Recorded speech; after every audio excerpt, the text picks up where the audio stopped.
Good morning friends, welcome back. Hopefully कल का session होने के बाद वो पर्सनल इम्पर्सनल का काफ़ी कंसेप्ट आपका क्लियर हो चुका होगा। और what we have done is in homework, जानबूझ के हमने हो सके उतने ज़्यादा टर्म्स आपको दिए हैं ताकि आपका कंसेप्ट एकदम क्रिस्टल क्लियर हो जाए। Now, as I promised you in yesterday's session, that from today, for the entire week, we are going to elevate this entire concept to next level. Now, what is that next level? वो समझने के लिए हम पहले थोड़ा एक recap ले लेते हैं कि हम कहाँ से कहाँ हैं। ठीक है, हमने जर्नी शुरू कहाँ से की थी और हम अभी फिलहाल कहाँ खड़े हैं। तो जर्नी हमारी शुरू हुई थी with this term called person. ठीक है, जहां पर हमने समझा था कि भैया अकाउंट्स जो है एक पूरी नई दुनिया है और इस दुनिया में एंटर होने से पहले हमें इस दुनिया की भाषा समझनी पड़ेगी और भाषा समझने के लिए आपको हर एक वर्ड से वाकिफ होना पड़ेगा। एंड दैट्स वेयर हमने हर वो शब्द जो अकाउंट्स में हम कहीं ना कहीं उपयोग करने वाले हैं उन हर एक शब्द को इंडिविजुअली बारीकी से देखा ताकि हम पूरी भाषा को जब हमें यूज करने का है हम अच्छी तरह से यूज कर पाए। And that's what I also asked you to do in last I say 7 to 8 sessions. मैं लगातार आपसे एक ही चीज बता रहा हूं कि कोई भी टर्म आपके सामने रखा जाता है तो उसका स्वभाव जानने के लिए उस टर्म का मतलब मालूम होना जरूरी है। And believe me that's where maximum maximum बोले तो 10 में से 9 लोग जिनको अकाउंट्स में आगे जाकर थोड़ी मुश्किल ही होती है वो इसलिए हो रही है क्योंकि कहीं ना कहीं उनको शब्द का जिसका अकाउंटिंग करना है उसका मतलब ही नहीं पता। अगर शब्द का मतलब नहीं पता तो आप उसका स्वभाव नहीं जान पाओगे, अगर स्वभाव नहीं जान पाओगे तो आप उसको क्लासिफाई आइडेंटिफाई नहीं कर पाओगे। And that's where first we understood the meaning of most of the terms that we are going to use as far as your accounting is concerned. Once we are done with that, उसके बाद हम classification पर गए। Classification में हमने देखा that accounts में जितने भी टर्म्स या जितने भी अकाउंट्स बिजनेस को अफेक्ट करते हैं वो सारे अकाउंट्स दो बड़े आई से ब्रॉड क्लासिफिकेशन में डिवाइड होते हैं। One was personal, second was impersonal. Personal personal कौन से अकाउंट है तो number one which can do activities in their own name, second who can sue others and third who can be sued by others, and one who cannot do all these three are your impersonal accounts। Personal बनने के लिए उस account को individual होना पड़ेगा या फिर company होना पड़ेगा या फिर फर्म होना पड़ेगा या फिर कोऑपरेटिव सोसाइटी या फिर बैंक या तो एजेपी या तो बीओआई होना पड़ेगा। अगर ये सात नहीं है तो वो पर्सनल नहीं है। Hope that is clear. इसके अलावा हमने एक और चीज देखी during the rather last 7 days और 8 days सेशन कि पर्सनल आपके बुक में तभी आएगा अगर क्रेडिट ट्रांजैक्शन होगा। अगर कैश ट्रांजैक्शन हो गया तो पर्सनल अकाउंट कभी भी आपकी बुक में नहीं आएगा क्योंकि कैश ट्रांजैक्शन में मैं आपको गुड्स दूंगा, आप मुझे कैश दोगे, मैं आपको कैश दूंगा, आप मुझे गुड्स दोगे, मैं आपको कैश दूंगा, आप मुझे सर्विस दोगे, मैं आपको सर्विस दूंगा, आप मुझे कैश दोगे। कहानी वहीं खत्म हो जाती है। और क्योंकि कहानी वहीं खत्म हो जाती है मुझे आपका नाम जानने की जरूरत नहीं है, आपको मेरा नाम जानने की जरूरत नहीं है, तो ना ही मेरा नाम आएगा ना ही आपका नाम आएगा और आप और मैं हम कोई नहीं है बट हम पर्सनल अकाउंट है। तो मेरा और आपका नाम तभी आएगा जब ट्रांजैक्शन क्रेडिट होगा। क्रेडिट बोले तो वो ट्रांजैक्शन जिसमें settlement has been postponed from the end of any one party, तब मेरा और आपका नाम आएगा। Hope that is clear. इतना हमने समझा। अब इसी चीज को एक लेवल ऊपर ले जाते हैं। आज सिर्फ क्लासिफिकेशन दूंगा, ठीक है, इसी क्लासिफिकेशन को और बारीकी से देखेंगे और थोड़ा बहुत कुछ एग्जाम्पल डाल के भी बताऊंगा और छोटी सी एक्सरसाइज दूंगा। Get that exercise done and then will be working on this concept for this entire week. Things are clear? Everyone. तो हमारा जो आज का चार्ट होगा उस चार्ट का नाम होगा something called as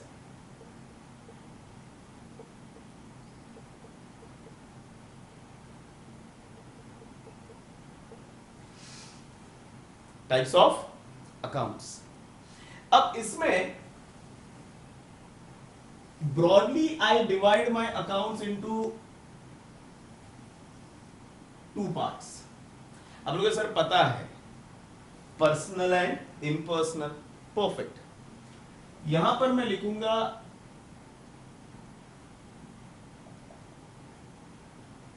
personal accounts और यहां पर लिखूंगा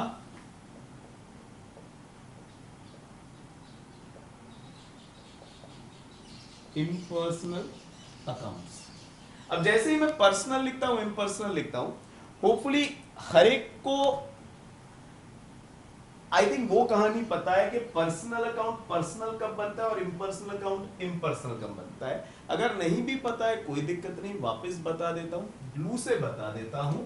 to become a personal account you need to have 3 of the trades. Number 1, you can do activities in your own name. You can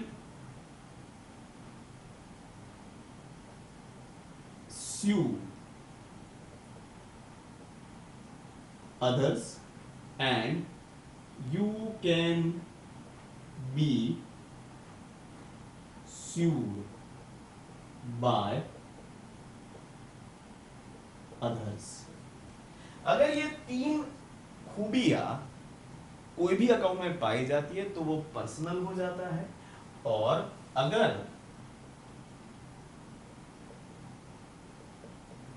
can't do economic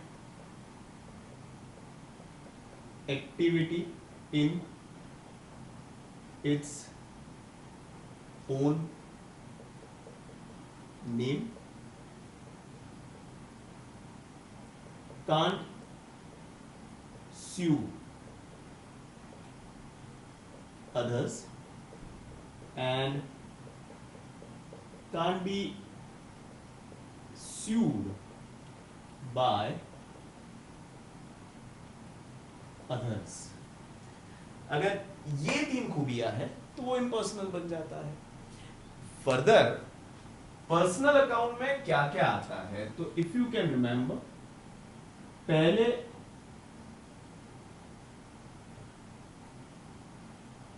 सारे individuals आ जाएंगे, hope that is clear. दूसरे number पर सारे firms आ जाएंगे। तीसरे नंबर पर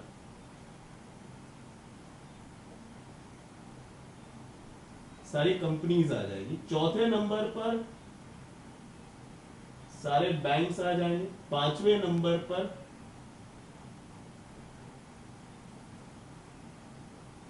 cooperative societies आ जाएगी। 6th पर आर्टिफिशियल जुडिशियल पर्सन, जिसमें if you can remember schools,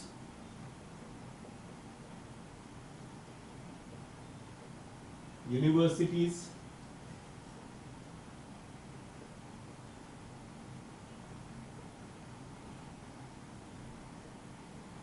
religious places,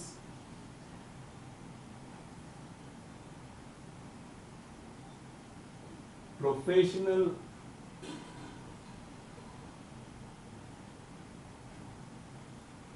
institutes,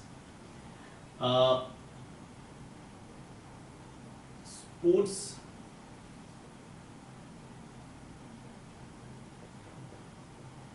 authorities, SEBI, UNICEF, UNO etcetera. ये सारी चीजें आपकी एजीपी में आ जाती है। I am not getting into detail what is AJP, artificial judicial person, क्योंकि अगर ये जानना है तो पहला लेक्चर देख लो, अच्छी तरह से देख लो, क्योंकि ये सारी चीजें काफी डिटेल में बात हुई है। 7th पर आएगा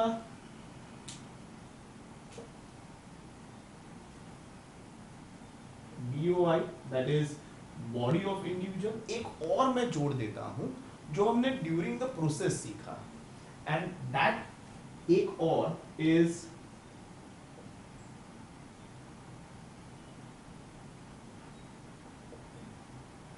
representative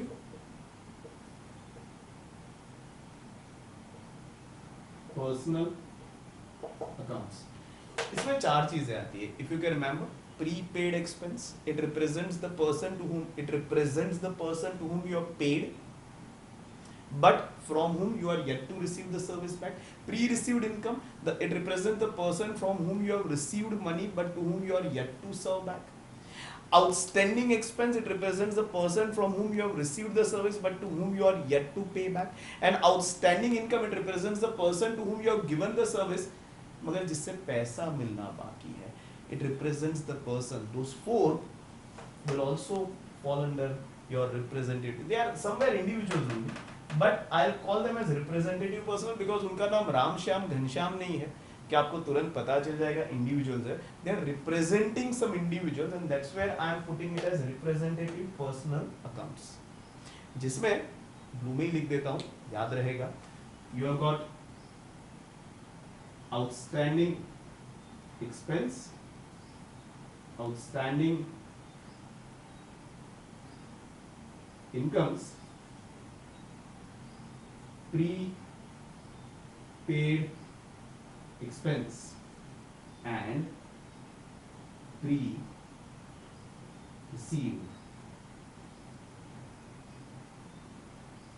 incomes. Hope things are clear. That's your personal account and hopefully you are good with identifying them.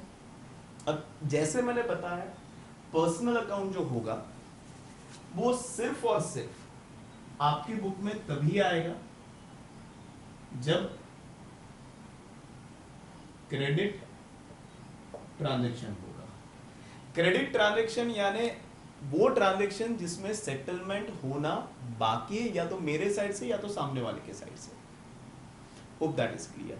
तो देयर आर ओनली 2 पॉसिबिलिटी कि या तो ये जो पर्सन्स है उनसे मैंने कुछ बेनिफिट ले लिया है मगर मुझे उनको पे करना बाकी है या सर्विस देना बाकी है, या तो इनको मैंने बेनिफिट दे दिया और इनसे मुझे कुछ लेना बाकी है. तो इफ यू कैन अंडरस्टैंड, आपकी बुक में, आई रिपीट, आपकी बुक में पर्सनल अकाउंट तभी आएगा जब क्रेडिट ट्रांजैक्शन होगा, और क्रेडिट ट्रांजैक्शन होगा तो देयर आर 2 पॉसिबिलिटी, या तो इन पर्सन से बेनिफिट लेना बाकी है, या तो इन पर्सन से बेनिफिट देना बाकी है. अगर बेनिफिट लेना बाकी है, नो प्राइजेस फॉर गेसिंग, तो ये कहलाएंगे आपके असेट्स, और अगर बेनिफिट देना बाकी है तो ये कहलाएंगे आपके लायबिलिटीज. यहां तक समझ में आ रहा है? हमने ये ऑलरेडी बात कर ली है, सिर्फ इस बात को मैं अच्छी तरह से ड्राफ्ट करके आपको दे रहा हूं. पर्सनल अकाउंट आपकी बुक में तभी आएंगे जब क्रेडिट ट्रांजैक्शन है. उस पर से एक बड़ी सुंदर बात याद आ गई. Just few days back one of the student called me up and she told me कि sir how come loan borrowed becomes a personal account.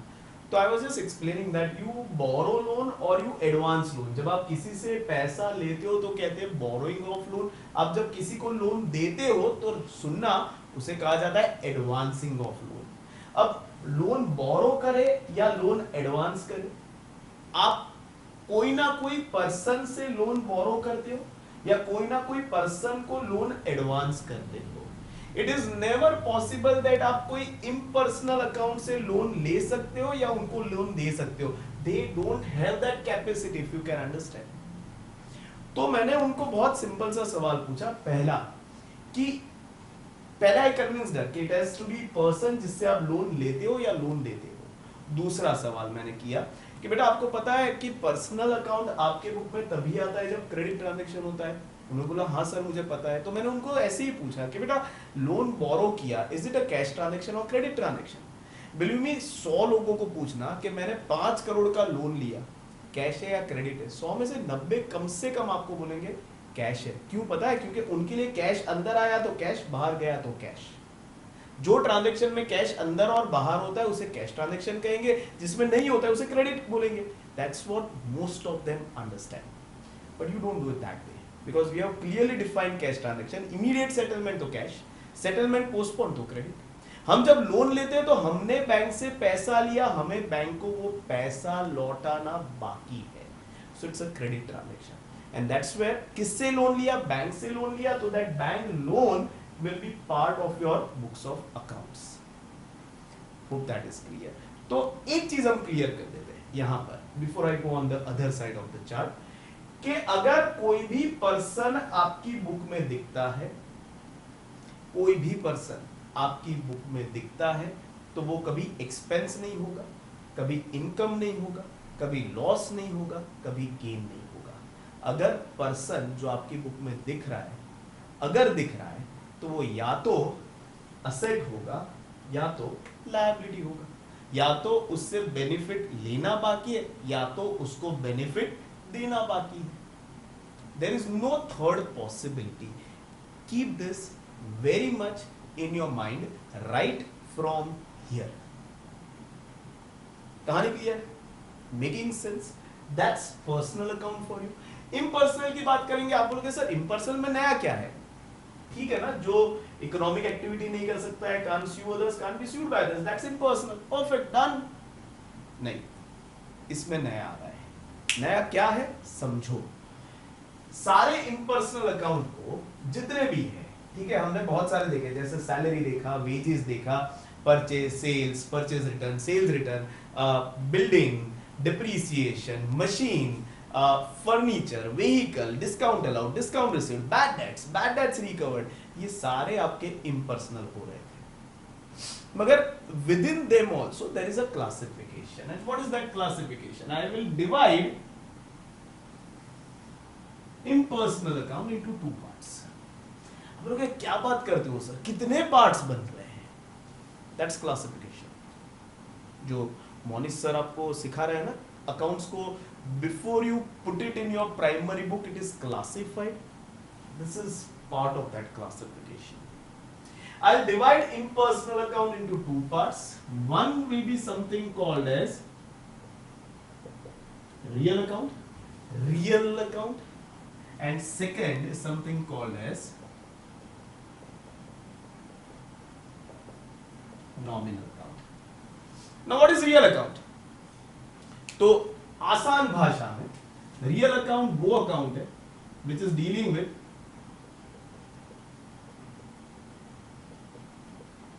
Properties and rights.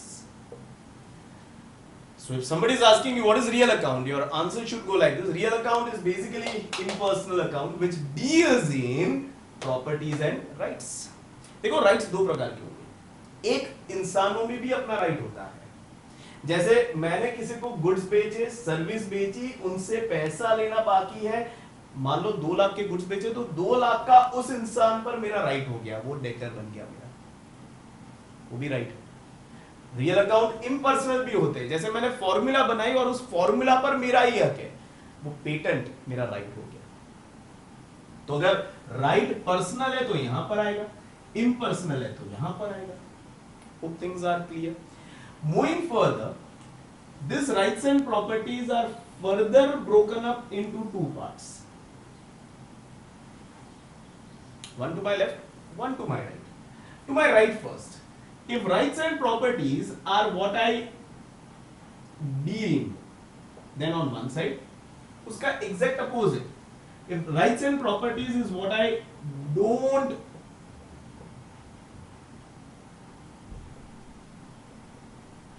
deal in, then I am on the other side. Like if at all I am dealing in building, then I am not dealing in furniture and vehicle, तो building मेरा यहाँ पर आएगा, furniture vehicle यहाँ पर आएगा, don't deal in. If I am dealing in furniture, then furniture यहाँ पर आएगा, building, vehicle सब यहाँ पर आ जाएगा. Hope things are clear. What I deal in is technically termed as goods account, and what I don't deal in will be technically termed as assets account. Simple. Assets फिर अंदर वापस classify होंगे as tangible, intangible, current, non-current and real and fictitious. Goods में if you can remember 4 category आएगी, category नहीं ऐसे accounts ही आएंगे. सबसे पहला is purchase account. If you can remember purchase, this term is used only and only when you acquire goods, commodity in which you deal. अगर asset acquire किया तो उसके आगे या पीछे purchase नहीं लगाएंगे. अब लोग सर तो क्या लगाएंगे? आएंगे तब बात करेंगे, अभी नहीं करेंगे. दूसरे नंबर पर आएगा sales account. When you are exchanging the goods in which you are dealing, it is called as sales. Purchase, return account and sales return account. ये 4 चीज यहां पर आएगी. असेट में बाकी सब आएगा.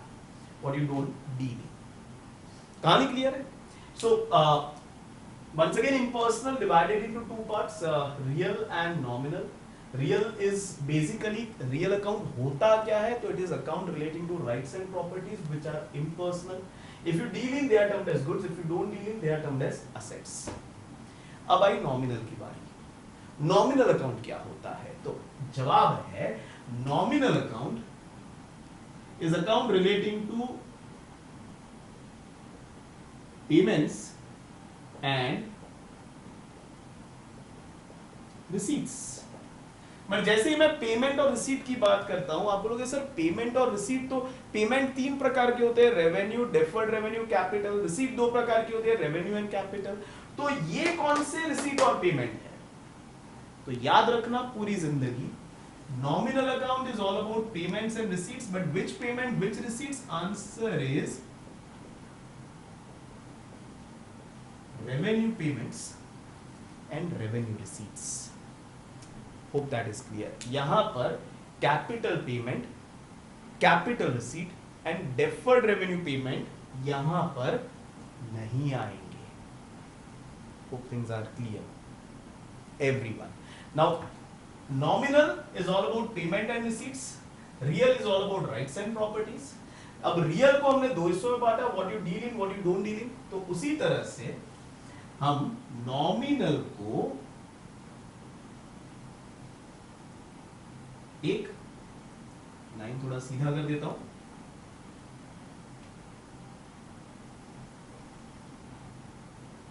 एक, 2, 3 और 4 हिस्सों में बांटेंगे. पहला जो हिस्सा होगा मैं थोड़ा नीचे ले लेता हूं, that is your expense. But which expense? Remember, revenue expense. दूसरा हिस्सा जो होगा that will be your loss. But remember which loss? Revenue loss. तीसरे नंबर पर आएगा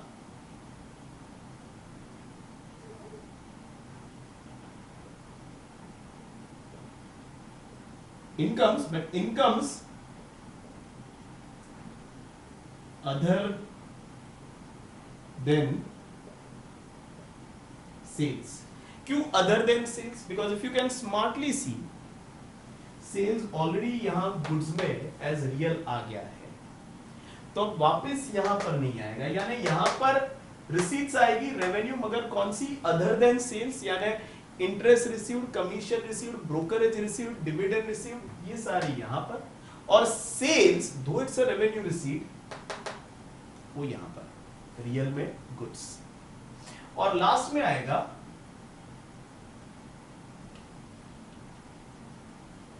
गेन अकाउंट, मगर कौन सा गेन? Revenue gain. अब अगर सर इनका लॉजिक बताओ, क्यों ये 4, क्यों 5 नहीं, क्यों 3 नहीं, क्यों 2 नहीं? तो बहुत सिंपल सा लॉजिक है, सुनना। As I told you, nominal account is all about payments and receipts.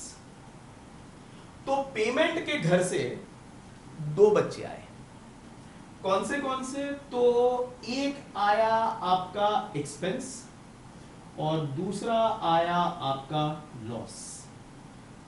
दोनों में इफ यू कैन अंडरस्टैंड पैसा बाहर जाता है, मगर दोनों में फर्क क्या है? तो एक्सपेंस में yes, if you can understand everyone on the board,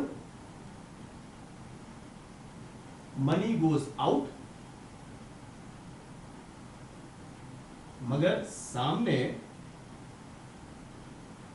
service हमें मिलती है। मैंने आपको पगार दिया, सामने आपने मुझे सर्विस दिया। मैंने इलेक्ट्रिसिटी कंपनी एनजीवीसीएल को पैसा दिया, सामने उन्होंने मुझे सर्विस दी। मैंने रेंट पे किया, सामने मुझे प्रॉपर्टी यूज करने को मिला। तो it's a two way traffic.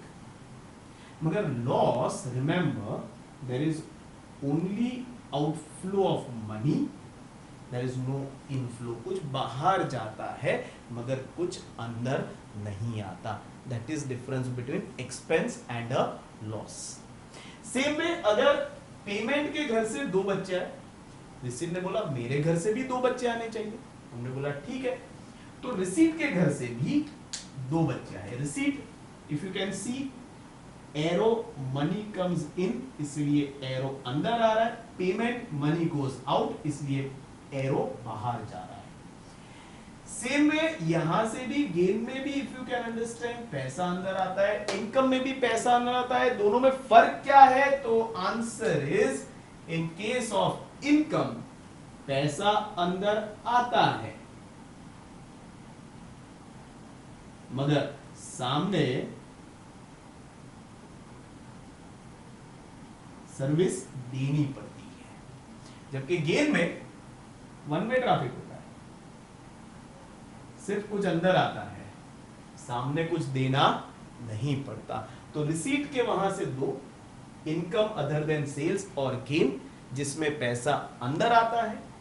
Payment के घर से 2, एक्सपेंस और लॉस, जिसमें पैसा बाहर जाता है। इसमें 2 वे ट्रैफिक, इन दोनों में 1 वे ट्रैफिक। फर्दर अगर एनालिसिस करें तो expense, revenue expense is further divided into 2 categories. मैं कुछ नहीं बता रहा हूं, आपको पता होना चाहिए। 1 is your direct expense and second is your indirect expense. अगर expense is somewhere directly involve in production process, जिसे न करने पर प्रोडक्शन रुक जाएगा, तो उसे हम कहेंगे डायरेक्ट एक्सपेंस। और अगर कोई ऐसा रेवेन्यू एक्सपेंस है जिसे करने ना करने से प्रोडक्शन को कोई फर्क नहीं पड़ता, तो उसे हम कहेंगे indirect expense. Hope things are clear. So that's your nominal account. Hope you can understand and hope you can see through it. Once again, before I end up the session, I will give you a quick, I'll say, recap of the entire session. हमारा पहला part, हमारा session आज शुरू हुआ with something called as types of accounts, जिसमें हम accounts को ज्यादा बारीकी से क्लासिफाई करने वाले थे। हमने अकाउंट्स को 2 हिस्सों में बांटा, पर्सनल, इम्पर्सनल।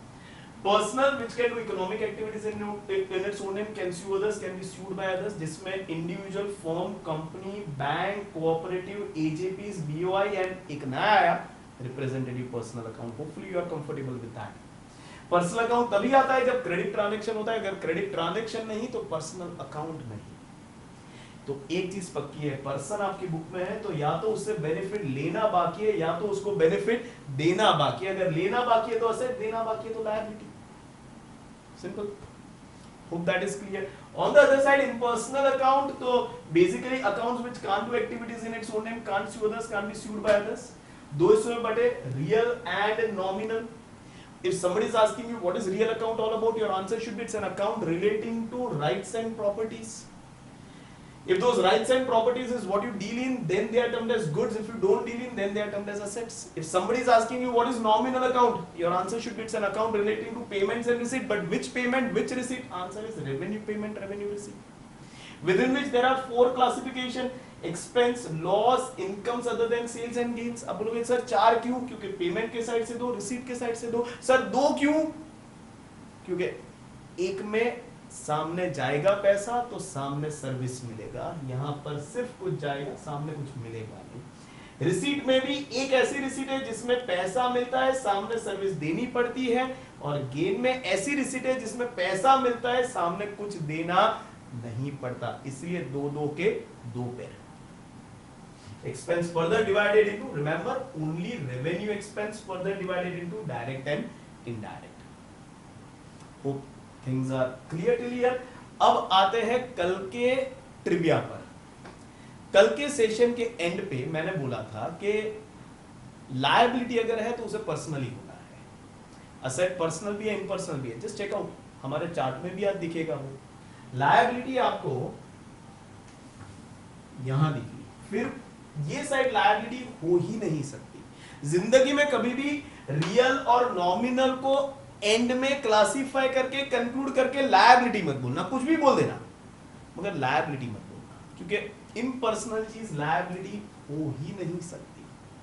हाँ, असेट की बात करें तो पर्सनल भी असेट है, आप लोग मेरे असेट हो, मैं आपको सर्विस दे रहा हूं, आपसे मुझे रादर फीस लेना बाकी है, आप भी मेरे असेट हो, पर्सन हुआ। ये बोर्ड भी मेरा असेट है,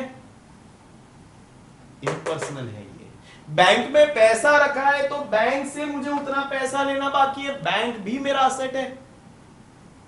और नीचे जो मेरी गाड़ी खड़ी है इम्पर्सनल, वो भी मेरा असेट है। Hope that is clear everyone. अब सवाल उठता है, असेट पर्सनल भी होता है, इम्पर्सनल भी होता है, मगर लायबिलिटी सिर्फ पर्सनल है, ऐसा क्यों?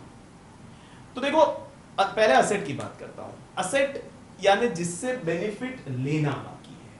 अब जब बेनिफिट लेना बाकी होता है ना, तो जब लेने की बात है हम किसी को नहीं छोड़ते भैया। You must have experience this. I will give you a very simple and very laymanish example to make you understand हम कितने हद तक जाते हैं बेनिफिट लेने के लिए। इफ यू एवर टेस्टेड और एवर ट्राइड, एवर क्यों पक्का किया है, if you have had your milk shake, तो स्ट्रॉ के साथ आता है, तो जब तक वो वो फीलिंग नहीं आती ना स्ट्रॉ में, पता है हम खींचते ही रहते हैं, खत्म हो जाते वो करते हैं, जब तक वो आवाज नहीं आता ना तब तक हम खींचते ही रहते हैं। Forget about that. हम में से ऑलमोस्ट हर एक जन, पूरा मिल्क शेक खत्म हो जाता है ना, स्ट्रॉ निकालते हैं, उल्टा करते हैं और वापस रख देते हैं। This is the level at which we consume benefit that we are supposed to receive. And so my point is, asset यानी वो जिसमें से बेनिफिट लेना बाकी है, और बेनिफिट लेने में तो हम स्ट्रॉ को भी नहीं छोड़ते। इसलिए पर्सनल होगा तो उसमें से भी हम बेनिफिट निचोड़ लेंगे, इम्पर्सनल होगा तो उसमें से भी हम बेनिफिट निचोड़ लेंगे। इसलिए असेट पर्सनल भी हो सकता है, इम्पर्सनल भी हो सकता है, क्योंकि दोनों में से बेनिफिट लेना बाकी है, और लेने के लिए तो हम किसी को नहीं छोड़ेंगे। मगर लायबिलिटी यानी बेनिफिट देना बाकी है, और अगर देना बाकी है तो इतना समझो, मुझे आपको देना बाकी है, मैं आपको तभी दूंगा अगर न देने पर आप मेरा कुछ उखाड़ सकते हो। अगर मैं न दूं और आप मेरा कुछ उखाड़ नहीं सकते तो बिलीव मी, मैं किसी को कुछ भी लौटाऊंगा नहीं। और उखाड़ने की क्षमता सिर्फ पर्सनल अकाउंट में होती है। Impersonal account can't be sued by others and can't sue others. इसलिए अगर ये मेरी लायबिलिटी बनी तो मैं बेनिफिट ले तो लूंगा, मगर कभी भी लौटाने का समय आएगा मैं लौटाऊंगा नहीं। क्यों? क्योंकि अगर नहीं भी लौटाया तो ये बेचारा क्या उखाड़ लेगा। जबकि इनको अगर मुझे बेनिफिट लौटाना बाकी अगर नहीं लौटाऊंगा तो if you can understand they will sue me, and that's where liability has to be personal account only। क्योंकि अगर इनको पे नहीं किया, पे बैक नहीं किया तो ये मुझे पूरा का पूरा उखाड़ लेंगे। Hope that is clear. इनमें उखाड़ने की क्षमता नहीं है, इसलिए ये मेरी लायबिलिटी कभी नहीं बनेगा। Hope things are clear to everyone। hope this chart is making sense। ये chart PDF में भी आपको मिलेगा, मगर I want you to make this chart in the most artistic manner। make sure that you are most informative while you are making this chart। use different color pens and make sure that you are absolutely clear with this classification। कल मैं session शुरू इस chart से करूंगा, मगर फिर हम धीरे धीरे ये चार्ट को प्रैक्टिकली कैसे इंप्लीमेंट करते हैं वो सीखेंगे। ठीक है? Things are clear, everyone। hope this chart is making sense and hope this session is making sense। here I'll end the session। hashtag घर बैठे पढ़ो, stay home, stay safe and take utmost care of your mental and physical health। see you all tomorrow। bye bye।